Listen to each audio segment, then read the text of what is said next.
नमस्कार दोस्तों, स्वागत है आपका हमारे चैनल पीसीएस स्ट्रेटजी पर। दोस्तों आज मैं जो है यूपी पीसीएस के इतर जो है आरओ की तैयारी के स्ट्रेटजी के बारे में बात करूंगा, क्योंकि कई स्टूडेंट थे चूँकि वो आरओ की तैयारी के रिकॉर्डिंग वीडियो चाह रहे थे कि सर आरओ की स्ट्रेटजी को लेकर क्या स्ट्रेटजी होनी चाहिए। तो इसमें आरओ की चूँकि पोस्ट पता है आपको, इस बार बहुत ही अच्छी पोस्ट है, 400 प्लस पोस्ट के आसपास है और ये काफ़ी वर्ष के बाद जो है इतनी पोस्ट आई है एक साथ। बहुत ही अच्छी अपॉर्चुनिटी है आपके लिए। अगर आप एक अच्छी तैयारी और एक अच्छे गाइडेंस में तैयारी करते हैं तो निश्चित ही आप जो है इसमें से एक पोस्ट अपने लिए प्राप्त कर सकते हैं।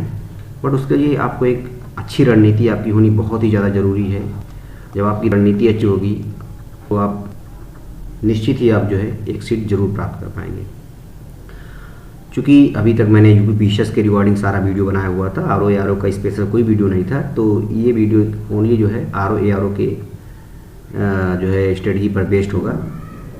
और फ्रेंड्स, अगर आप मेरे चैनल पर नए हैं तो चैनल को सब्सक्राइब जरूर कर दें ताकि आपको जो भी नोटिफिकेशन आता है वो प्राप्त होता है। तो चलिए देखते हैं। आपको पता होगा फ्रेंड्स कि इसमें जो है 2 सेक्शन होते हैं आरओ प्री के रिगार्डिंग।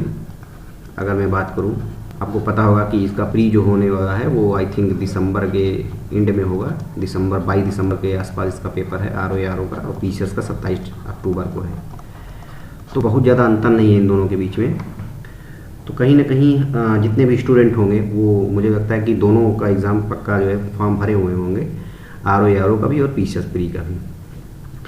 तो चूँकि इसमें भी जीएस है और पीसीएस में भी जीएस है, तो आपको एक्स्ट्रा तैयारी करने की ज़रूरत नहीं। जीएस के अगर पॉइंट ऑफ व्यू से देखें तो जो जीएस आप पीसीएस के लिए तैयार करेंगे वही आपका सारा का सारा जीएस आरओ में काम आएगा। बस थोड़ा सा इसमें फ्रेंड्स 1-2 सावधानी बरतनी होगी कि जो भी चीज़ें आप जीएस में पढ़ेंगे उसमें थोड़ा से आरओ का जीएस जो होता है वो थोड़ा सा टफ होता है। थोड़ा बहुत ज़्यादा फैक्चुअल इसमें क्वेश्चन पूछा जाता है। आपने देखा भी होगा, थोड़ा सा आरओ या पीसीएस की तुलना में इसका पेपर टफ होता है। इस वजह से कारण भी है कि इसमें बच्चे जीएस में बहुत ज़्यादा नंबर नहीं प्राप्त कर पाते, क्योंकि इसका पेपर कहीं ना कहीं टफ होता है यूपी पीसीएस प्री के तुलना में। ठीक है, तो इसमें जैसे कि 15 से 20 क्वेश्चन और 15 क्वेश्चन जो है रीजनिंग के भी होते हैं। तो अगर आपकी मैथ अच्छी है, रीजनिंग अच्छी है, तो यहाँ आप बहुत ही अच्छे से 15 में से 12, 13, 14 सही कर लेंगे। ये भी बेनिफिट आपको प्राप्त हो पाएगा। और दूसरा सेक्शन अगर मैं बताऊँ यहाँ पे डिस्कस करूँ तो यहाँ पे 60 प्रश्न आते हैं हिंदी के। ठीक है फ्रेंड्स, तो यहाँ पे 2 सेक्शन हो गया। एक जो है आपका फर्स्ट टाइम जो पेपर होता है फर्स्ट हाफ में, तो वो आपका जीएस का होता है, सेकेंड हाफ में आपका हिंदी का होता है। तो यहाँ पे देख सकते हैं हिंदी में 60 प्रश्न आते हैं। इसमें 6 टॉपिक दिए हुए होते हैं, 6 टॉपिक्स पे क्वेश्चन बनाए जाते हैं। एकदम सिलेक्टेड टॉपिक्स बता दिया होता है, जो बताया हुआ होता है आयोग द्वारा कि ये टॉपिक्स हैं, यहाँ से क्वेश्चन बनाए जाएंगे। मतलब सिलेबस एकदम डिफाइन है।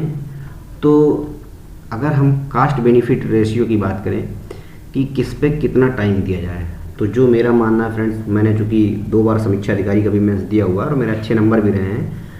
हालांकि जो है फाइनल सिलेक्शन मेरा नहीं हो पाया, बट जो मैं बता रहा हूँ, आप अगर उसको फॉलो करते हैं तो ज़रूरी आप प्री बहुत ही आसानी के साथ पास कर पाएंगे, ये मेरी गारंटी है। अब जैसे कि आप देखें यहाँ पे 60 प्रश्न आता है, यहाँ 140 प्रश्न आता है। ठीक है, तो अगर आप जो भी अपना टाइम मान लीजिए, आपको दिन भर में 8 घंटे पढ़ाई कर रहे हैं आप, तो अगर आप यहाँ पे मान लीजिए 5 घंटे जीएस को दे रहे हैं, तो कम से कम 3 घंटे आप जरूर दीजिए फ्रेंड्स हिंदी को।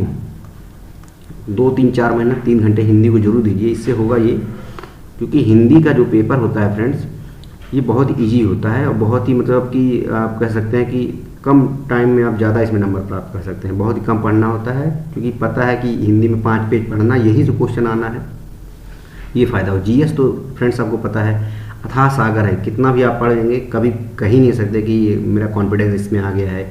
अब आप चाहे जहाँ से पूछ लीजिए, बट हिंदी पढ़ने के बाद ये आप जरूर कह पाएंगे कि हाँ आप कहीं से भी क्वेश्चन पूछिए, क्योंकि हिंदी का सिलेबस एकदम फिक्स है, यहीं से आना है। आपको पता है कि अपोजिट वर्ड इतने आते हैं, इतने हैं, अनेक शब्दों के लिए एक शब्द जो है एकदम डिफाइन है कि इतना ही है, उससे ज़्यादा हो ही नहीं सकता। 1-2 क्वेश्चन कठिन आ जाए वो अलग बात है, बट जो है ज़्यादातर क्वेश्चन आप मतलब मैंने देखा बच्चे 60 में 60 तक प्राप्त किए हैं हिंदी पीसीएस के प्री में।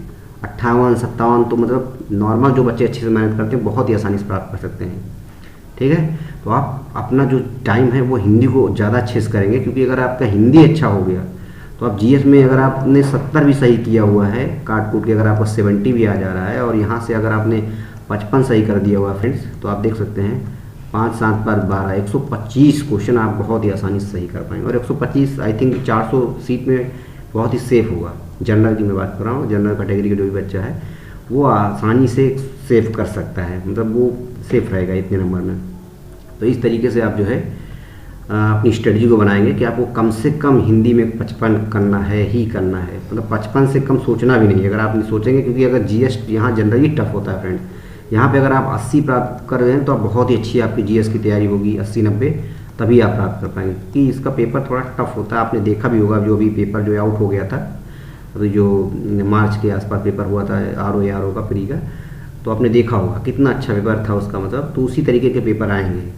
तो कोशिश ये करना कि हिंदी आपको बहुत मजबूत करना है। तो अगर आपने यहाँ से 58-60 प्राप्त करिए, 60 तो छोड़ दीजिए, बट अगर आप 58 भी प्राप्त करें, 2 तो कम से कम त्रुटि हो ही जाएगी कितना भी आप तैयारी करें। बट 58 यहाँ से कर देते हैं, या 75 भी यहाँ से आप राइट कर देते हैं। 8 5 13 और 7 5 12 1 13 133, इतना अगर आप जीएस में अगर आप अपना थोड़ा सा और बढ़ा देंगे तो आप और सेफ जोन में हो जाएंगे, क्योंकि कंपटीशन बहुत ज़्यादा है। अगर cut off by the way बढ़ जाती है, क्योंकि अगर मैं कट ऑफ की बात करूं तो आप देखे होंगे 2017 की कट ऑफ में जो 122 के आसपास थी जनरल की कट ऑफ, और 2021 का कट ऑफ आपने देखा होगा, जो 21 और आर ओ मेंस हुआ था उसका कट ऑफ जो है 130 के आसपास गया था। ठीक है, जनरल ओबीसी की कट ऑफ 133 था उसमें। तो कट ऑफ मतलब देख सकते हैं 130, वो जो है एक बहुत कम सीटें थी, 150 सीटें थी, तब जो है 130 कट ऑफ गया था। तो इस बार सीटें बहुत ज़्यादा हैं, तो इस वजह से अगर आप जो है इस तरीके से तैयारी करेंगे तो आपका डेफिनेटली सिलेक्शन हो जाएगा। ठीक है, और इसके लिए क्या क्या हिंदी के बुक्स आपको पढ़ना है मैं ये बता दे रहा हूँ। यहाँ पे हिंदी की अगर मैं बात करूँ तो देखिए हिंदी में आपको क्या क्या पढ़ना है। हिंदी में जो है आप हरदेव कर सकते हैं। कौन सी? हरदेव बहारी की एक बहुत अच्छी बुक आती है, स्टैंडर्ड और अथराइज बुक है ये, मतलब आयोग इसको प्रेफर करता है, उसको मानता भी है। अगर कभी कभी क्वेश्चन मिस्टेक हो जाता है तो हरदेव बहारी की बुक का सोर्स जो है काफ़ी ज़्यादा मान्य माना जाता है। हरदेव बहारी अगर आप अच्छे से पढ़ते हैं, इसमें टू द पॉइंट जो है आर ओ सिलेबस दिया बहुत ही अच्छे से दिया हुआ। आप इसको पहले इसको आप कवर करिए, साथ में अगर आपको पढ़ना है, थोड़ा इसमें कुछ चीज़ त्रुटियाँ ज़्यादा हैं आदित्य में, और फिर भी मैं इसको कहूँगा कि आप ज़रूर पढ़ें। आदित्य पब्लिक काफ़ी अच्छी है, इसको आप पढ़ते हैं तो आपका सिलेबस बहुत अच्छे से तैयार हो जाएगा। दूसरी, इन दोनों को पढ़ने के बाद अगर आप जो है चाहते हैं कि मेरा हिंदी में और कमांड आ जाए तो आप वासुदेव नंदन जी की बुक पढ़ सकते हैं। ठीक है, वासुदेव नंदन एक फ्रेंड खासियत ये है कि इस बुक में दिया हुआ है, बट बहुत ही अच्छा दिया हुआ है, मतलब बहुत ही अच्छे से इसको दिया हुआ है। जो भी चीज़ें आयोग यहाँ से सीधे सीधे क्वेश्चन बनाता है, तो वासुदेव नंदन को आप पढ़ेंगे। ये 3 लिस्ट करूँगा कि आप अगर चाहें तो पढ़ सकते हैं। यहाँ से हिंदी आपका मतलब 100% तैयार हो जाएगी, ये मेरी गारंटी है। अब इसके अतिरिक्त आपको कुछ नहीं पढ़ना, ये 3 आप प्रेफर करिए, अच्छे से पढ़िए बगैर। ठीक है, और बाकी जीएस पीसीएस में बताया था यूपी पीसीएस की स्ट्रेटजी में कि आपको कुछ नहीं करना है, घटना सार पढ़ना है, घटना चक्र पढ़ना है। घटना चक्र को आप अच्छे से तैयार करेंगे। साथ ही में जो है यहाँ पे एक एक्स्ट्रा स्ट्रेटजी होगी यूपी स्पेशल, चूँकि यूपी स्पेशल जो है आर ओ पीसीएस के प्री में नहीं आता है, बहुत कम आता है, 1 2 3 क्वेश्चन आते हैं। बट ये घटना चक्र वो आर ओ के प्री में यूपी से कम 8 10 15 क्वेश्चन तक आ जाते हैं। ठीक है, तो यहाँ पे यूपी स्पेशल जो होता है वो भी आपको अच्छे से पढ़ाई करना होगा, तभी जो है आपका जो है अच्छा सही हो पाएगा। मतलब मेरा मानना तो ये है कि आप इतने अच्छे से जीएस में आपके 80 आ जाएँ और हिंदी में आपके 55 आ जाएंगे। आफ्टर माइनस मार्किंग की बात कर रहा हूँ फ्रेंड्स, ये काटने के बाद नहीं कि आप काट दीजिए तो आप आ जाइए 43 पे।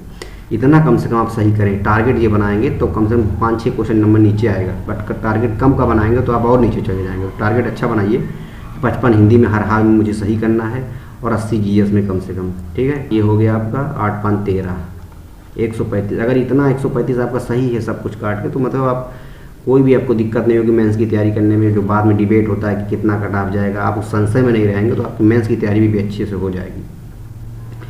अब मैं बात करूंगा कि अभी आपके पास चूँकि पर्याप्त होना चाहिए आर ओ के रिगार्डिंग क्या क्या और सावधानियाँ बरतनी चाहिए, वो है रिलेटेड। तो इसमें जो है अभी चूँकि आर ओ के प्री के बाद हो जाएगा, अगर आपका प्री क्वालिफाई हो जाता है तो आपके पास टाइम कम होता है। तो टाइम कम होने की वजह से अभी आपको कुछ पोर्शन आर ओ के मेंस के भी तैयार करने होंगे, अगर आपको वाकई में पास करना है तो। क्योंकि होता यह है कि उसमें कुछ जैसे कि एक हो गया प्रशासनिक शब्दावलियाँ हैं। ठीक है फ्रेंड्स, जो प्रशासनिक शब्दावलियाँ हैं इसमें अगर आप इसको अभी आपको तैयार करना होगा, क्योंकि ये 20 वर्ग आता है और बहुत ही इंपॉर्टेंट होता है। अगर ये आप 18 नंबर या 19-20 नंबर यहाँ से प्राप्त करवा देंगे तो बहुत ही अच्छा आपका मेंस में मार्क्स होगा। क्योंकि मेंस में जो है बहुत ही टफ कंपटीशन होता है, एक एक नंबर पे अंदर बाहर लोग होते हैं। तो आप प्रशासनिक शब्दावली कम से कम अभी और पढ़ते चाहिए, 5-5, 10-10 तैयार करते चाहिए। उसमें आदित्य की वो घटना चक्र की जो है एक है, उसमें प्रशासनिक शब्दावलियाँ दिया हुआ है। मुझे एस कुमार सर की शायद वो है, हाँ, तो उसमें जो है उनके थ्रू पब्लिश की गई थी, उसमें सारा कंटेंट दिया हुआ है, प्रशासनिक शब्दावली है, मतलब उसमें सारा जो है आर ओ के मेंस के रिलेटेड सारे टॉपिक्स कवर किए हुए हैं। साथ ही में आप जो है प्रशासनिक शब्दावलियों के अतिरिक्त आप थोड़ा बहुत मुहावरा पढ़ते जाइए। अंतिम में ये ना हो कि मुहावरा आपका तैयार ही नहीं है, थोड़ा बहुत 10 नंबर के मुहावरे आप थोड़ा बहुत कंप्यूटर के जो बेसिक है उसको पढ़ते रहिए। कंप्यूटर में सॉफ्टवेयर, हार्डवेयर, ये सब जो चीज़ें होती हैं कंप्यूटर में, एक एक 2-2 नंबर का क्वेश्चन आता है कंप्यूटर से, 10 नंबर का, तो ये सब थोड़ा बहुत आप पढ़ के रहिए। एकदम नया नया ना हो, प्री के बाद एकदम नया नया है मेंस आपके लिए और आपको कुछ पता ही नहीं है, तो आप तैयारी करेंगे तो आप उन स्टूडेंट से पीछे हो जाएंगे जो वाकई में कभी मेंस दिए हुए हैं या जिन्होंने शुरू में ही अच्छे से तैयारी कर रखी है। तो अब ये जरूर करेंगे। तो ये 3, और साथ में थोड़ा बहुत एस्से की तैयारी आप कर सकते हैं। एक हफ्ते में वीक में एक एस्से जरूर रिटर्न करें, ठीक है। जब एक एस्से की आप प्रैक्टिस करेंगे तो आपका एस्से भी थोड़ा बहुत स्ट्रांग हो जाएगा। तो ये चीज़ आप टाइम भी है आपके पास, पर्याप्त 5 महीने बचे हुए हैं आपके पास। अगर अभी से आप ये तैयारी करेंगे इसकी तो कहीं ना कहीं आपका जो है बहुत अच्छे से तैयार हो जाएगा मेंस भी। तो प्री होने के बाद आप बहुत ही आसानी के साथ क्वालिफाई कर पाएंगे इस एग्ज़ाम को, ठीक है फ्रेंड्स। तो अब मैं इसके जो भी टॉपिक वाइज है वो भी मैं आगे वीडियो बना दूंगा कि आर ओ में किस टॉपिक को ज़्यादा अच्छे से पढ़ा जाए, क्या और स्टडी होनी चाहिए, क्या और सावधानियाँ होनी चाहिए, वो मैं बता दूंगा। ये मतलब ओवरऑल जो है एक ओवरव्यू था आर ओ की तैयारी किस तरीके से की जाए, ये मैंने बता दिया है।